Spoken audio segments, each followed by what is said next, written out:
স্বাস্থ্য খাতকে জনমুখী করতে সরকারকে ৯০ দিনের আলটিমেটাম দিয়েছে বৈষম্য বিরোধী ছাত্র আন্দোলন। কাউন্টডাউন শুরু হচ্ছে আজ থেকেই।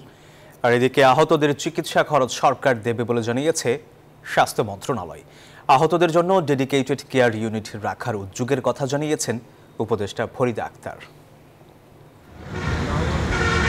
জুলাই ছাত্র আন্দোলনে আহতরা রাজধানী সহ দেশের বিভিন্ন হাসপাতালে চিকিৎসাধীন। খরচ বহন করতে গিয়ে অনেক পরিবার এখন সর্বশান্ত প্রায়। আহতদের দেখতে শনিবার রাজধানীর কুর্মিটোলা হাসপাতালে যান বৈষম্য বিরোধী ছাত্র আন্দোলনের সদস্যরা।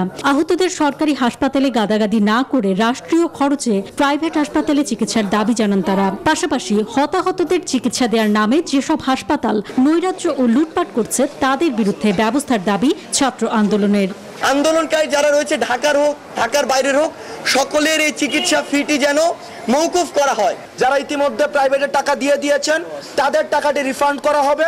আপনারা যদি ৯০ দিনের মধ্যে আমাদের এই ভঙ্গুর স্বাস্থ্য খাতে জনমুখী করতে পারেন, সেক্ষেত্রে আমাদের ছাত্র নাগরিকের যে ধরনের সহায়তা প্রয়োজন, আমাদের জায়গা থেকে আমরা সেই ধরনের সহায়তা আপনাদেরকে সব সময় দিব। আন্দোলনকে কেন্দ্র করে সংঘর্ষে আহতদের চিকিৎসার খরচ সরকার দেবে বলে জানিয়েছে স্বাস্থ্য মন্ত্রণালয়। স্বাস্থ্য অধিদপ্তরের অতিরিক্ত মহাপরিচালক বলেন, নির্ধারিত সময়ের মধ্যে এ খাতকে জনমুখী করা হবে। প্রত্যেকটি হাসপাতালে একটি অভিযোগ বাক্স খোলা হয়েছে, যেটি লাল একটা অভিযোগ বাক্স থাকবে।